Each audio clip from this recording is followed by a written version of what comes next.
All right, so everyone that has a V4 knows that road rocks are not your friend, especially on the rear end of the bike here. And you can see how I've gotten some chips just from rocks being flung up by the rear tire. Even though I've got the aftermarket modified carbon rear mud flap here, it'll stop some of the rocks, but not all of them from coming off the tire and hitting and banging up all the paint here. So what do we do to fix this?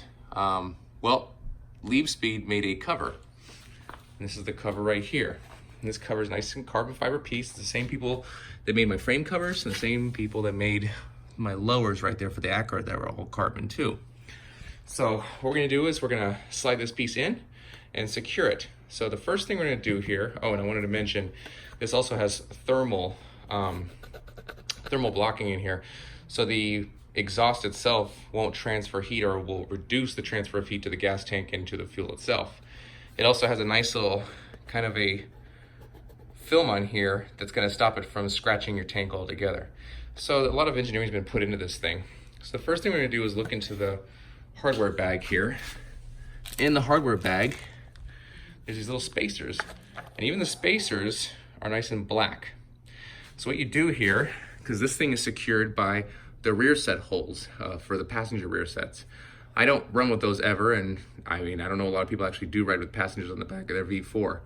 But this piece right here is gonna go just like this. There's 4 of them, and it makes it all nice and black in there. And it actually provides a little bit of spacer, because when you slide this thing in, it's gonna have a little bit of space between the frame or the subframe here and the actual cover itself. So let me put all these on, and then I'll show you guys how to slide it in.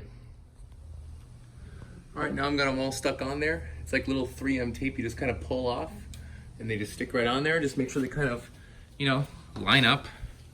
Not really hard to do here. And stick them right on. And they stick by themselves. So now what we're gonna do is we're gonna take the cover itself right here and slide it in. Now, make no mistake, you do not have to pull off this piece down here. You just have to slide this in. Slides in from the back first, get the back in, and then you gotta really kind of push it, and it barely fits in under this. So it seems like it doesn't fit. You gotta push it to the back and just kind of jam it in there. Now, for a note here, there is, let me get this over here so I can talk. There is a little annoying thing with zip ties here. What I did was I took needle nose, and as I slid this thing in, I pulled on these out of the way, and it just kind of fits into the side of these things. But it will, if you just try to jam it in there, it will try to stop up on those. So just try to pull the heads of these things out of the way, so it just kind of slides up in there. And that's what I'm gonna do right now.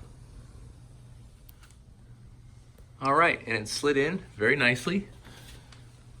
And you can see right there, it fits right up against the black spacers. And you can see right under there, I had to, let me see if I can focus on it. I had to move the zip ties out of the way to make room for the carbon fiber piece, otherwise it doesn't fit correctly. So now what we're gonna do here, now that that's all done, is I'm gonna take, let me see if I can focus the thing. Is I'm gonna take the washers, apply these to these, and just put it in all 4 and make sure it's nice and snug. I don't think it's gonna need any Loctite. I'll let you guys know. I'm gonna write it a little bit, but I don't think it's gonna need any kind of Loctite. Just a good snugness on there should be fine.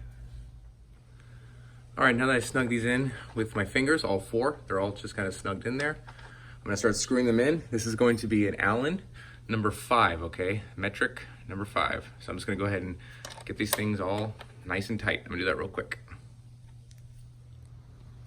All right, and now it's all done. So I got these all snugged in. It will feel like, I believe this washer you put on here has some give on it. So I think it'll kind of smush while you're screwing it in. But don't screw it in too tight. This is carbon fiber we're dealing with here. So if you screw it in too tight, it'll crack and break. So I've screwed it in enough where I feel like it's not gonna actually vibrate loose. It's very sturdy. There's no vibration or anything like that. I will be checking these periodically after the first few rides, just making sure they're nice and tight. If they're not tight enough, I'll go ahead and loosen them, unscrew them, put some Loctite on there, some blue Loctite, screw it back in, it should be good to go.